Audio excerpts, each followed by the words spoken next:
UN general അസംബ്ലിയിൽ പൊതുസഭയിൽ Trump വിതുമ്പി കരഞ്ഞു എന്ന് കേൾക്കുന്നുണ്ടല്ലോ, എനിക്കൊന്നും കിട്ടിയില്ല, നോബൽ സമ്മാനം തന്നില്ല എന്നൊക്കെ പറഞ്ഞ്. ശരിയാണോ? ശരിക്കും അത് വെറുതെ കളിയാക്കി പറയുന്നതല്ലോ.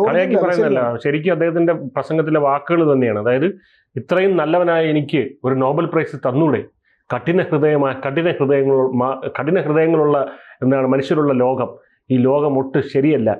കഷ്ടപ്പെടുന്ന എനിക്ക് കിട്ടുന്നതോ തകർന്ന എസ്കലേറ്ററും തകർന്ന ടെലിപ്രോംപ്റ്ററും എന്നൊക്കെയാണ് അദ്ദേഹം പറയുന്നത്. നാടകം എഴുതി കൊടുത്ത ഡയലോഗ് KPSCയുടെ ആരെങ്കിലും പ്രതിനിധികൾ ആരെങ്കിലും അങ്ങോട്ട് പോയിട്ടുണ്ടോ എന്ന് എനിക്കറിയില്ല. കാരണം അത്രയും നാടകീയമായിട്ടുള്ള ഡയലോഗുകളാണ് ട്രംപിന്റെ പ്രസംഗത്തിൽ കഴിഞ്ഞ തവണ കണ്ടത്. അതായത് പ്രകോപനം എല്ലാം കഴിഞ്ഞു, പ്രലോഭനവും കഴിഞ്ഞു, അവസാനം കെഞ്ചൽ തുടങ്ങി നോബൽ പ്രൈസിന് വേണ്ടി. അപ്പോൾ എന്തായാലും ഐക്യരാഷ്ട്രസഭയുടെ 80ാമത്തെ പൊതുസഭ, അതായത് ജനറൽ അസംബ്ലി ആയിരുന്നു ഇന്നലെ നടന്നത്. അതിൽ അഭിസംബോധന ചെയ്തായിരുന്നു പ്രസിഡന്റ് ഡൊണാൾഡ് ട്രംപ് സംസാരിച്ചത്. അപ്പം നമുക്കറിയാം, ഇവിടെ പശ്ചിമേഷ്യയിൽ ഉണ്ടായിരിക്കുന്ന ഒരു സാഹചര്യം, ഒരു സമാധാനം അവിടെ ഇല്ലാതായിരിക്കുകയാണ്.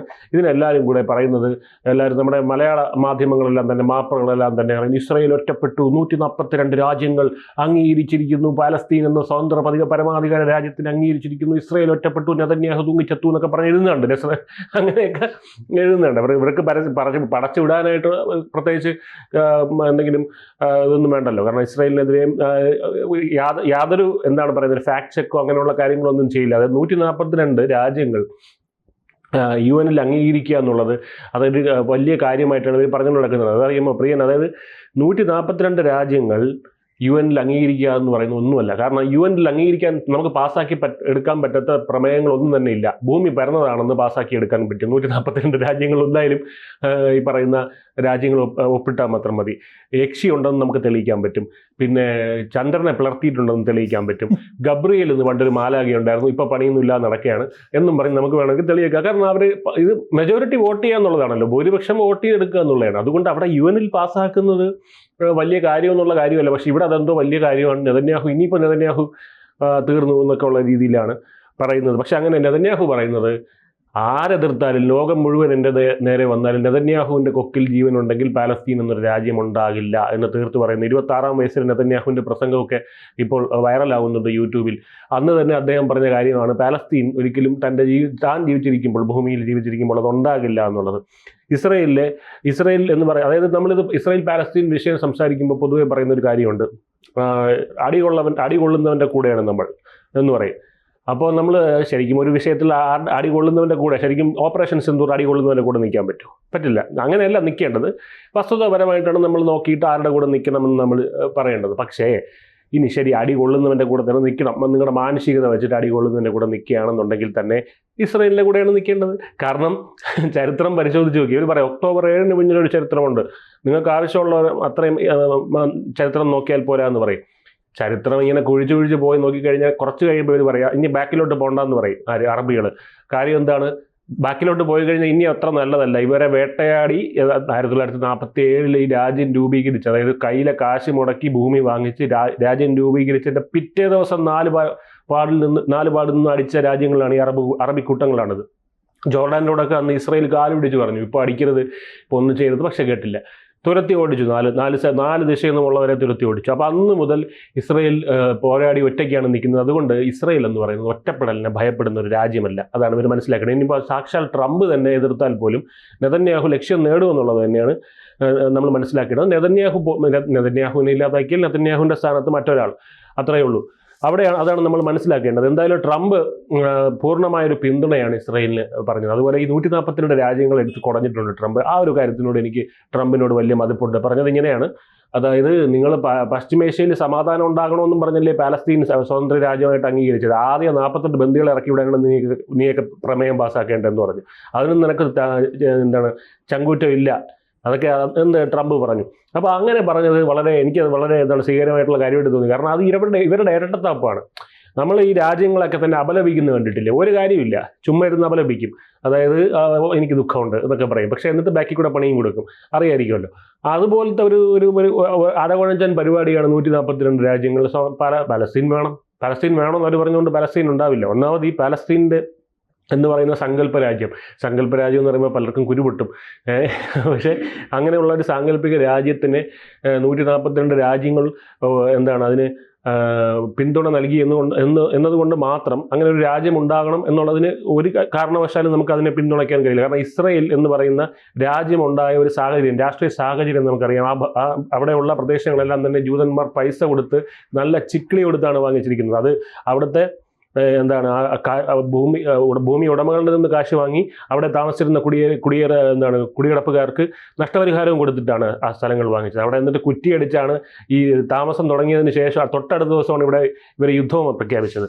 ഇപ്പോൾ അതിൽ അവിടെ അന്ന് വീതിച്ചു കൊടുത്തപ്പോൾ 90 അറബിക്കും 10 ജൂതനെന്നും പറഞ്ഞാണ് കൊടുത്തിരുന്നത്. അത് അന്ന് ഈ 90-ലെ വലിയൊരു ഭാഗം എന്താണ് നെഗേവ് മരുഭൂമിയായിരുന്നു. അപ്പോൾ മരുഭൂമിയാണ് നമുക്ക് കിട്ടിയത് എന്നും പറഞ്ഞ് ഇവർ അന്ന് ബഹളം ഉണ്ടാക്കി. അപ്പോൾ ഇസ്രായേലിന് പിന്നെയും വീതം വെച്ചു, 55-45 ആക്കി. 55 ഇസ്രായേലിനും 45 അറബികൾക്കും അങ്ങനെ പോയി. അപ്പോൾ പറഞ്ഞു ഇസ്രായേലിന് കൂടുതൽ കിട്ടി. എന്താണ് സംഭവം? ഈ നെഗേവ് മരുഭൂമിയാണ് കൂടുതലും ഉപയോഗശൂന്യമായിട്ടുള്ളത്. 45-ന് 40 നല്ല ഭൂമിയാണ് അറബികൾക്ക് കിട്ടിയിരിക്കുന്നത്. അപ്പോൾ ഇത്തരത്തിൽ നല്ല ഒരു പ്രവണതയല്ല ഈ പറയുന്ന അറബി രാജ്യങ്ങൾ അവിടെ കാണിക്കുന്നത്. അവർ പറയുന്നത് പാശ്ചാത്യ ഇൻഫ്ലുവൻസിനെ വേട്ടയാടുന്നതാണ്. ഇതൊന്നുമല്ല കാര്യം. നമ്മൾ നോക്കിക്കഴിഞ്ഞാൽ കിതാബിലോട്ടാണ് ഇത് പോകുന്നത്. ജൂതനെ മരത്തിൻ്റെ ബാക്കിലിട്ട് വെടിവെച്ച് കൊല്ലുക എന്നൊക്കെ പറഞ്ഞ് എഴുതി വെച്ചിരിക്കുന്ന പ്രശ്നങ്ങളുണ്ട്. ഇതുണ്ടല്ലോ, ഇത് തന്നെയാണ് ആത്യന്തികമായിട്ട് അവർക്ക് ഇസ്രായേലിനോടുള്ള വിരോധം ഈ വരുന്നത്. മതാന്തകമായിട്ടുള്ള ചിന്തയിൽ നിന്നാണ് അത് വരുന്നത്. എന്തായാലും ഈ പറയുന്ന പ്രസംഗത്തിൽ ട്രംപ് ഇന്ത്യയെ നിശ്ചിതമായി വിമർശിച്ചിട്ടുണ്ട്. യുക്രൈൻ യുദ്ധത്തിന് കാരണം ഇന്ത്യയാണ്, ഇതാണ് പറഞ്ഞിരിക്കുന്നത്. അതായത് ഇദ്ദേഹം വന്നിട്ട് പറയുന്ന ഒരേ വാക്കിൽ തന്നെ ഇത് ഒരു 2 വരിയിൽ തന്നെ ഇത് അങ്ങോട്ടും ഇങ്ങോട്ടും കോൺട്രഡിക്റ്റ് ചെയ്യും. അതായത് ആദ്യം വന്നിട്ട് പറഞ്ഞത് ഞാൻ ഇത്രയും യുദ്ധങ്ങൾ നിർത്തിയില്ല എന്ന് പറഞ്ഞു. ഞാൻ ഇത്രയും യുദ്ധങ്ങൾ നിർത്തി, എനിക്ക് നോബൽ പ്രൈസ് കിട്ടുന്നുണ്ട്. രണ്ടാമത്തെ വരി പറയുകയാണ് റഷ്യ യുദ്ധം നിർത്താത്തത് ഇന്ത്യ കാരണമാണ്. അതായത് ഇദ്ദേഹം യുദ്ധം നിർത്തിയെങ്കിൽ ഈ പറയുന്ന യുദ്ധം 3 വർഷമായിട്ടുള്ള യുദ്ധം റഷ്യയും യുക്രൈനും തമ്മിലുള്ള യുദ്ധമാണല്ലോ. അത് നിർത്തിയെങ്കിൽ പിന്നെ തൊട്ടടുത്ത വരിയിൽ അത് കോൺട്രഡിക്റ്റ് ചെയ്ത് പറയും. അപ്പോൾ അങ്ങനെയുള്ള കാര്യമാണ്. അതപ്പോൾ ഈ റഷ്യയെ പുഷ്ടിപ്പെടുത്തുന്നത് ഇന്ത്യയാണ്. ഇന്ത്യ അതിന് വലിയ വില കൊടുക്കേണ്ടി വരും. ആ ഒരു രീതിയിലൊക്കെ ട്രംപ് സംസാരിക്കുന്നുണ്ട്. എന്തായാലും ട്രംപ് യൂറോപ്യൻ യൂണിയനോട് ഇന്ത്യക്ക് മേൽ തീരുവ ചുമത്താൻ പറഞ്ഞിരുന്നു. അന്ന് യൂറോപ്യൻ യൂണിയൻ പറഞ്ഞു പോയി പണി നോക്കാൻ പറഞ്ഞു. പറ്റില്ല. കാരണം ഇന്ത്യ ഒരു ബിഗ്ഗർ ഓഫറാണ് കൊടുത്തിരിക്കുന്നത് യൂറോപ്യൻ യൂണിയന്. നരേന്ദ്രമോദി കറക്കി ഒരു ഫോൺ എടുത്ത് യൂറോപ്യൻ യൂണിയനിലേക്ക് വിളിച്ചു. ഒരു ഡീലിന് താല്പര്യമുണ്ടോ എന്ന് ചോദിച്ചു. ബിസിനസ്, അതായത് 140 കോടി രാജ്യം, 140 കോടി ആൾക്കാരുള്ള ഒരു രാജ്യമാണ്. അതിൻ്റെ ഒരു മാർക്കറ്റ് നിങ്ങൾക്ക് വേണമോ എന്ന് ചോദിക്കുമ്പോൾ അവിടെ യൂറോപ്യൻ യൂണിയൻ മറുത്തൊന്നും പറയാനില്ല. ഇതിൽ പറയാൻ ഒരു ഓഫറില്ല. അപ്പോൾ അവിടെ നമ്മളത് കേട്ടിട്ടുണ്ടായിരിക്കും വാർത്ത, $100 ബില്യൺ കച്ചവട സാധ്യതകൾ എക്സിസ്റ്റ് ചെയ്യുന്നുണ്ട് ഈ അതായത് യൂറോപ്യൻ യൂണിയനും ഇന്ത്യയും തമ്മിലുള്ള. അപ്പോൾ ഇതെല്ലാം തന്നെ ട്രംപ് ചെയ്യുന്നതെല്ലാം തന്നെ കറങ്ങിത്തിരിഞ്ഞ് ഇന്ത്യക്ക് ഉപകാരമാകുന്ന ഒരു കാഴ്ചയാണ് നമ്മൾ കാണുന്നത്. കംബോഡിയയും തായ്ലൻഡും സെർബിയയും കോങ്കോയും റുവാണ്ടയും പാകിസ്ഥാനും ഇന്ത്യയും ഇസ്രായേലും ഇറാനും ഈജിപ്തും എത്യോപ്യയും അർമേനിയയും അസർബൈജാൻ എന്നുൾപ്പെടെ ഞാൻ അവസാനിപ്പിച്ചതായ സംഘർഷങ്ങളുടെ പട്ടിക ഇവിടെയൊന്നും പറഞ്ഞാൽ തീരില്ല എന്നാണ് പ്രസിഡന്റ് പറയുന്നത്. ഇനിയിപ്പോൾ അവിടെ തീരില്ല, ഇതെല്ലാം ഇന്ത്യ പാകിസ്ഥാനൊക്കെ അതിൻ്റെ കൂട്ടത്തിൽ പറയുന്നുണ്ട്. ശരിക്കും ഇന്ത്യയോടുള്ള വിരോധം തന്നെ ഈ പറഞ്ഞതാണ്. അതായത് ഇദ്ദേഹത്തിൻ്റെ ആകപ്പാട് ഇദ്ദേഹം വന്നതിന് ശേഷം അവസാനിച്ച ഒരേ ഒരു യുദ്ധമേ ഉള്ളൂ. അത് യുദ്ധമല്ല, സംഘർഷം. ഏതാണ്? ഇന്ത്യ പാകിസ്ഥാൻ സംഘർഷം, ഓപ്പറേഷൻ സിന്ദൂർ. അപ്പോൾ അവസാനിച്ചത് ഇതാണല്ലോ. പക്ഷേ അയാൾ അതിനൊരു കാരണമല്ല. അപ്പോൾ അതുകൊണ്ട് പതുക്കെ വിളിച്ചിട്ട് പറഞ്ഞ് അവസാനിച്ച് ഇത് മാത്രമേ ഉള്ളൂ, ബാക്കിയെല്ലാം ഒരു സൈഡിൽ കൂടെ നടന്നുകൊണ്ടിരിക്കുകയാണ്, ഇതിൻ്റെ ക്രെഡിറ്റ് എങ്കിലും പ്ലീസ് എന്ന് പറഞ്ഞു. അപ്പോൾ അങ്ങനെ പറഞ്ഞപ്പോൾ മോദി പിറ്റേ ദിവസം വർഷകാല സമ്മേളനത്തിൽ പാർലമെന്റിൽ പറഞ്ഞു രാഹുൽ ഗാന്ധിയാണ് അതിന് കാരണമായത്. രാഹുൽ ഗാന്ധി വെല്ലുവിളിച്ചു. ഇത് യാതൊരു ആവശ്യമില്ലായിരുന്നു. രാഹുൽ ഗാന്ധി കൊണ്ട് കുഴി ചാടിച്ചതാണ് ഇന്ത്യയെ. രാഹുൽ ഗാന്ധി വെല്ലുവിളിച്ചു. ധൈര്യമുണ്ടെങ്കിൽ പ്രധാനമന്ത്രി പറയട്ടെ എന്ന് പറഞ്ഞു. ട്രംപ് വിളിച്ചില്ല എന്ന് പറയട്ടെ എന്ന് പറഞ്ഞു. പ്രധാനമന്ത്രി പറഞ്ഞു ഒരുത്തനും പറഞ്ഞിട്ടില്ല എന്നുള്ള രീതിയിൽ തന്നെ പറഞ്ഞു. ഒരുത്തനും പറഞ്ഞിട്ടില്ല, ഞാൻ എൻ്റെ സ്വയം ഇഷ്ടത്തിനാണ്, ഇന്ത്യ ഒരു സ്വതന്ത്ര പരമാധികാര രാജ്യമാണ്, അത് സ്വന്തം ഇഷ്ടത്തിനാണ് യുദ്ധം നിർത്തിയത്. പാകിസ്ഥാൻ വന്ന് കാല് പിടിച്ചിട്ടാണ് നിർത്തിയിരിക്കുന്നത്, DGMOയുടെ കാല് പിടിച്ചിട്ടാണ് നിർത്തിയിരിക്കുന്നത് എന്നുള്ള കാര്യം പറഞ്ഞിരുന്നു. ഇതിന് ശേഷം പിറ്റേ ദിവസമാണ് ട്രംപ് തീരുമാനിക്കുന്നത് 25% ആദ്യം, പിന്നെ 2 ദിവസം 25 കൂടെ ചേർത്ത്. അതായത് വ്യക്തിപരമായിട്ടുള്ള വൈരാഗ്യമാണെന്നുള്ളത് വ്യക്തമാണ്. എന്തായാലും UN വന്നിരുന്ന് കരഞ്ഞ് നിലവിളിച്ച് ബഹളമൊക്കെ വെച്ച് നെതന്യാഹുവിന് നാണക്കാട് ഉണ്ടാക്കിയെന്നൊക്കെയാണ് പറയുന്നത്. കാരണം നെതന്യാഹുവിൻ്റെ വലിയേട്ടനാണല്ലോ. അപ്പോൾ വന്നിരുന്ന് ഇതിനിടയ്ക്ക് നോബൽ സമ്മാനം കിട്ടണം എന്നൊക്കെ ഉള്ള കാര്യങ്ങളൊക്കെ പറഞ്ഞു. അത് നെതന്യാഹുവിന് ഈ മനുഷ്യനെ കൊണ്ട് വലിയ കഷ്ടമായല്ലോ എന്നുള്ള രീതിയിൽ നെതന്യാഹു പറയുന്നുണ്ട്. അതായത് നീ ഒന്ന് ആലോചിച്ച് നോക്കും. പ്രിയൻ ഇപ്പം എന്നെ ഒരു സ്ഥലത്ത് ചേട്ടനാണ്, ഞാൻ പ്രിയൻ്റെ ചേട്ടനാണ്, ഗുണ്ടയാണെന്നും പറഞ്ഞ് എന്നെ വിളിച്ചോണ്ട്, പക്ഷെ അവിടെ ചെന്ന് ഞാൻ കരഞ്ഞാൽ എന്നുള്ള അവസ്ഥ ആലോചിച്ച് നോക്കുന്നത്. പ്രിയൻ ആദ്യം തല്ലുന്ന എന്നെ ആയിരിക്കും. അതുപോലെയാണ് ഇപ്പോൾ നെതന്യാഹുവിൻ്റെ അവസ്ഥ. എന്തായാലും അമേരിക്കൻ നേതൃത്വത്തിലുള്ള സമാധാന ശ്രമങ്ങളെല്ലാം തന്നെ പരാജയമായി എന്നുള്ളതിൻ്റെ ഏറ്റവും വലിയ തെളിവാണ് ഇപ്പോൾ ഇവിടെ നിൽക്കുന്നത്. എന്തായാലും നെതന്യാഹു ട്രംപിനെ കൊണ്ട് വലിയ കാര്യമൊന്നും നടക്കില്ല എന്ന് മനസ്സിലാക്കിയതുകൊണ്ടാണ് കാര്യങ്ങൾ സ്വയം സ്വന്തം കൈകളിലേക്ക് എടുത്തിരിക്കുന്നത്. ഇത് പശ്ചിമേഷ്യയിലെ സമാധാന അന്തരീക്ഷം കൂടുതൽ വഷളാക്കാനുള്ള സാധ്യതയുള്ളൂ. ഇതിൽ ഇന്ത്യക്ക് പ്രത്യേകിച്ച് റോളൊന്നും ഇതിനകത്തില്ല, കാരണം നമ്മളെ ബാധിക്കുന്ന വിഷയമല്ല. എന്നാൽ ഇന്ത്യ ഇതിനകത്ത് പറഞ്ഞിരിക്കുന്നത് പാലസ്തീൻ എന്ന രാജ്യത്തിനോടൊപ്പമാണ്. പലസ്തീൻ സമാധാനപരമായിട്ടുള്ള പലസ്തീൻ എന്നെടുത്ത് പറഞ്ഞിട്ടുണ്ട്, അതായത് കോട്ട് ചെയ്ത് പറഞ്ഞിട്ടുണ്ട്. പലസ്തീൻ രാജ്യം ഉണ്ടാകുന്നതേ കൊള്ളാം, പക്ഷെ അത് സമാധാനമുള്ള പലസ്തീൻ ആയിരിക്കണം എന്നുള്ളത്. അതിനർത്ഥം ഹമാസ് അവിടെ പാടില്ല എന്നുള്ളതാണ്.